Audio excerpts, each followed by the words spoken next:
welcome back to my channel. Pero nakikipagsimpatya tayo sa mga Maclis fans dyan. From PBB talaga, doon nagsimula ang love story ni Elise at ni Makoy De Leon.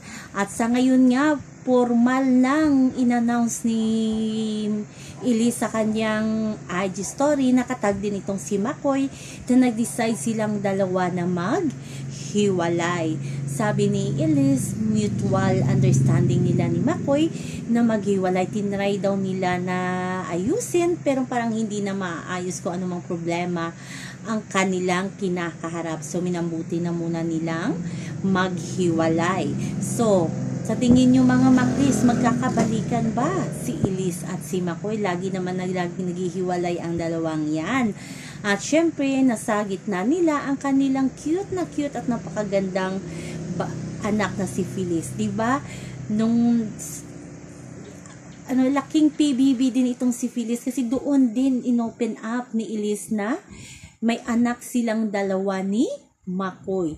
At ngayon nga, ang isang apo ni Pinoy Big Brother ay medyo malungkot niya kasi nga maghiwalay si mommy at daddy niya. Diba nakakatouch naman yung sinabi daw ni Phyllis na my family. Ano ba yung sinabi ni Phyllis ayon kay Elise? Pero tinry talaga nila, pero co-parenting daw sila dalawa ni Makoy. Sabi naman ng mga netizen, baka yung nanay ni Elise ang dahilan na hanggang ngayon hindi pa rin matanggap nito si Makoy. Kasi pag nag-out of town daw si Elise kasama ang mami niya, ay wala talaga si Makoy at hindi kasama mula noon hanggang ngayon. So baka daw ito ang problema. So sabi ni Elise, walang third party, mutual understanding nilang dalawa, tinatry nila pero hindi talaga kaya. Pero para kay Phyllis, okay na okay daw sila ni Makoy bilang magkaibigan. So alam ko sa mga Maclis dyan, parang early in the morning ata yun pinost ni Elise sa IG, diba? Nagulantang na naman ang mga Maclis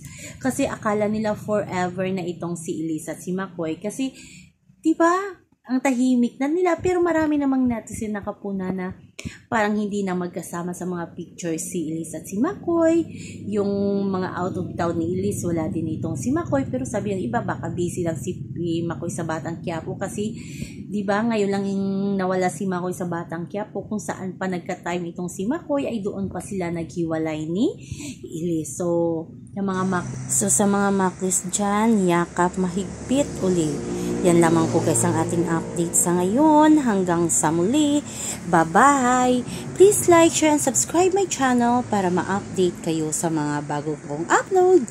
Always remember, wag po tayong magpaka-stress. Bye-bye!